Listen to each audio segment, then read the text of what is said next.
네, 안녕하십니까. 반갑습니다. 신길1구역의 고석진입니다.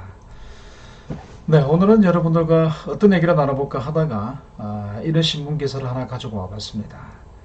공공재개발을 해야 할까요? 라고 하는 메인 타이틀인데요. 오세훈 귀환의 공공주도가 흔들흔들하고 있다. 그럼 공공재개발은 어떻게 되는 거죠? 라는 제목입니다. 자, 이게 무슨 말이냐면요. 4월 8일자 신문입니다. 오세훈 서울시장이 당선이 4월 7일날 됐었죠. 그 전에 이미 3월 29일날 공공재개발 2차 후보지까지 발표됐었습니다. 16곳. 그래서 1차 후보지가 8곳이 선정이 됐었고 2차 후보지가 16곳. 합의 24곳이 선정된 상태였죠. 그리고 획기적인 공고 확대 방안으로서 공공주도사업 3080 플러스가 또 변창흠 장관이 발표를 했었습니다. 자, 그리고 뒤에 4월 7일날 선거를 통해서 이제는 바꿔야 된다. 우리가 예측을 했었습니다. 압도적으로 승리할 것이다 했는데 정말 예측한 그대로 압도적으로 압승을 했습니다. 오세훈 서울시장이 압도적으로 승리한 이유가 뭘까요? 이 정책을 그대로 가져가기 위해서 서울시장이 할 사람이 없어서 그랬습니까? 그런 건 아니겠죠. 지금 현재 정말 불안한 폭등에 폭등을 한 그러한 주택시장 안정을 위해서 우리가 선택한 사람이 바로 오세훈 서울시장입니다. 우리는 그것을 지켜주기 위해서 그 공약대로 민간 재개발, 재건축을 통해서 부동산 시장을 안정을 가져다 줄 수 있는 인물이라고 해서 우리는 투표에 참여를 해서 압도적인 승리를 만들었습니다. 서울시정 3개월째인데 드디어 마침 5월 26일 날 6대 규제 방안, 정말 대목 같은 정비지수제를 폐지를 하면서 공약 중에 첫 번째 정비구역 지정 1년에 25개를 지정하겠다, 신규 지정을 하겠다 했습니다. 향후 민간 정비사업 쪽에 힘이 실리면은 공공정비사업은 본 궤도에 오르기도 전에 추진 동력을 잃을 수가 있다는 우려 때문입니다. 이에 공공정비사업을 추진하던 구역들도 민간정비사업이라는 선택지를 추가해서 저울질하는 분위기다라고 신문에 실렸습니다. 오세훈 서울시장의 당선만으로도 공공재개발 후보지에 선정된 지역들까지 민간 재개발에 기대감을 두고 저울질을 하고 있다는 그러한 내용입니다. 5월 26일 날 6대 규제 완화 방안이 발표가 되면서는요, 이러한 저울질을 하는 지역들이 더욱더 증폭이 됐다라고 보시면 될 것 같습니다. 네, 오세훈 서울시장이 벌써 서울시정 3개월째입니다. 3개월째인데 첫 번째 가장 먼저 시급하게 만들어낸 것이 뭐냐? 바로 이거죠. 주거정비 지수제를 폐지를 했다는 겁니다. 이 주거정비 지수제 폐지가 의미가 뭐냐면요, 사실은 서울의 아파트 가격, 전국의 아파트 가격을 뒤흔든 폭등의 주범 중에 주범이 뭐냐면 바로 주거정비 지수제입니다. 누가 만든 것은 여러분들 다 잘 아시겠고요. 이것 때문에 10년 동안 지구지정, 서울의 지구지정이 한 군데도 없었다는 겁니다. 그 지구지정이 없었기 때문에 공급이 없었던 것은 자명한 일이죠. 그래서 아파트 가격이 이렇게 폭등을 해버린다는 거죠. 그런데 아직까지도 자꾸 헛다리 짚고 있는 겁니다. 알면서 그러는지 모르고 그러는 건지, 하다 보니까 그렇게 된 건지는 모르겠지만 나오는 정책마다 정말 온발에 오줌 누기시, 불난데 찬물 한 바가지 뿌릴 정도, 이런 정도의 정책밖에 내놓지를 않는다는 겁니다. 모든 정책을 정치적으로 해석을 해서 풀어버리기 때문에 부동산 시장 가격이 안정화될래야 될 수가 없다는 겁니다. 그래서 가장 먼저 한 일이 뭐냐? 주거정비 지수제 폐지입니다. 여러분, 이걸 지켰다는 거예요. 자, 그 다음요. 지금 아파트 가격이 얼마 갑니까, 여러분? 아파트를 하나 사기 위해서 살 수가 있습니까? 아파트 중위 가격이 서울에서 10억이 넘어갑니다. 내가 들어가고 싶은 아파트는 엄두도 못 내고요. 그냥 아파트를 대출받아 하나 사고 싶어도 DSR이라고 하는 게 7월 1일부터 강력하게 적용이 됩니다. 소득 대비해서요, 원금과 이자가 한꺼번에 포함을 시켜버리게 되면요, 대출 자체가 훅 줄어들어 버립니다. LTV가 많이 나오면 뭐 하겠습니까? DSR이 죽여버립니다. DSR은 40%로 적용이 되어 있죠.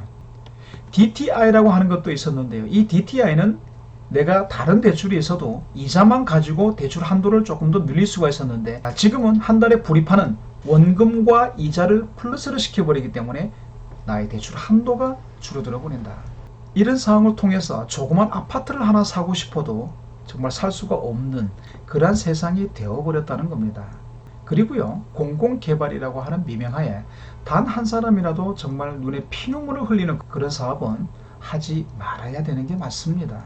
핵심 내용들만 한번 살펴보겠습니다.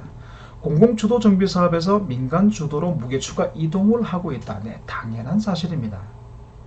당연한 얘기죠. 오세훈의 핵심 공약이 민간 재개발 재건축을 활성화시킨다는 거였습니다. 한강변의 아파트 35층을 폐지를 시켜버리겠다는 거죠. 그리고 용적률을 상향을 시켜준다는 거죠. 정비사업 지구 재지정을 촉진하겠다, 이렇게 발표를 했습니다. 지금 그 중에 하나가 지켜진 게 뭐냐면 정비사업 지구 재지정입니다. 신규 지역을 1년에 25개씩 지정을 하겠다는 거예요. 이렇게 지정을 해줘야 됩니다. 그래야 향후 5년 10년 뒤에 서울 전국의 주택 가격이, 아파트 가격이 안정이 될 수가 있다는 겁니다. 지구 지정 없이는요, 사업할 곳이 없기 때문에 공급이 줄어들 수밖에 없죠. 네, 이것을 약속을 했습니다. 규제 완화가 되면 민간 개발이 사업성 면에서 더 유리할 수가 있기 때문이다. 향후 민간 재개발 촉진에 따라서 용적률과 층수 제한 등의 규제가 완화가 되면 공공개발보다 수익성, 단지 쾌적성 등이 더 높아질 수가 있다. 이 말은요, 여러분, 아파트라고 하는 것은 우리가 몇 년 살다 말 게 아니죠. 100년을 갑니다. 이제는 아파트가 한번 지어지면 100년 갑니다. 아파트의 가치가 어떻게 변하냐면요, 수익성만 따져서는요, 절대로 그 가치가 올라갈 수가 없습니다. 공급만 많이 해서 높은 용적률을 가지고 공급만 많이 한다 그래서 그 아파트가 절대 가치가 많은 게 아닙니다. 이제는 그러한 경제적 가치를 떠나서 사회적 가치가 들어가야 됩니다. 그 가치가 뭐냐면요, 바로 커뮤니티 시설이죠. 모두가 함께 사용할 수 있는 정말 기가 막힌 멋진 커뮤니티 시설이 들어가는 그런 사회적 가치가 내재가 되어야만이 앞으로 향후 아파트 미래 가치는 굉장히 많이 올라갑니다. 높이 올라간다고 중요한 게 아니고 옆으로 퍼진다고 중요한 게 아니죠. 얼마만큼 그 단지의 사회적 내재 가치가 들어가 있냐에 따라서 아파트의 가치가 변한다는 겁니다. 민간 재개발과 공공 재개발을 세심하게 선별을 해서 선택을 하셔도 절대로 늦지 않습니다. 굳이 뭔가 하나만 고집해서는 안 된다는 겁니다.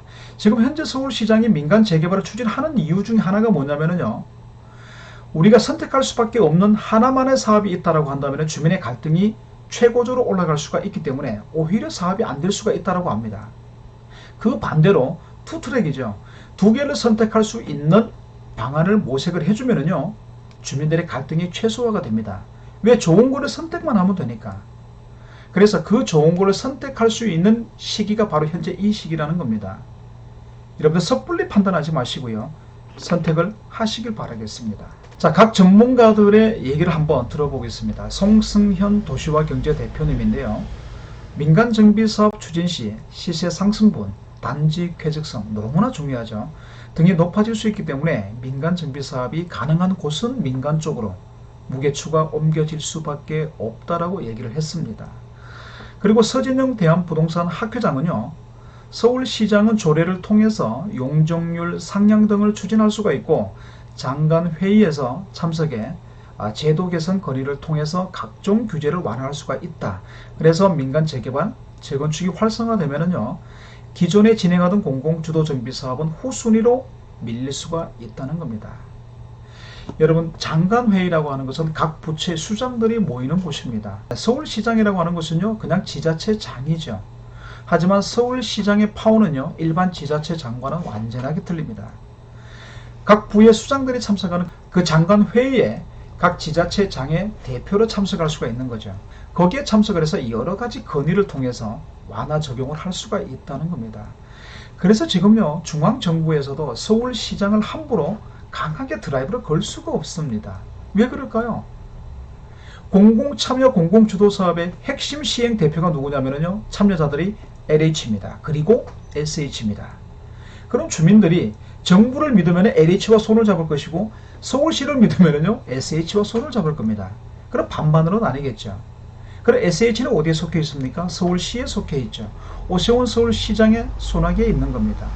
그래서 함부로 중앙정부에서 지금 현재 추진하고 있는 공구 확대 방안에 방해가 될 수가 있다는 얘기겠죠. 마지막으로 송승현 대표의 말을 한번 인용을 해보겠습니다. 민간 주도로 갈 수 있는 사업장은 민간 개발을 하고 공공이 개입해야 하는 곳들, 사업성이 낮아서 민간이 접근하지 못하는 곳들은 주도가 아닌 지원 형태로 들어가는 식으로 나아가야 한다라고 말했습니다. 오늘은 여러분들과 신문 기사를 두고 내용을 한번 다뤄봤는데 4월 8일 날 나온 기사입니다. 여러분이 이 기사 내용을 들어보니까 어떻습니까? 저는 오세훈 서울시장이 당선이 되면서 2개월 동안 잠잠했습니다. 그래서 저는 사실 한 발 물러나는 줄 알았습니다. 그런데 5월 26일 날 6대 규제 완화 방안이 발표가 됐죠. 이제 시작이 된 겁니다. 그래서 민간 재개발이 필요한 곳들은 민간 재개발 주도로 나가야 되는 게 맞고요. 사실은 공공 주도 참여보다는요, 민간에게 인센티브를 많이 줘서 할 수 있는 방안을 모색해 주는 게 큰 도움이 될 거다라고 생각을 합니다. 오늘은 여기까지입니다. 다음에 또 뵙겠습니다. 감사합니다.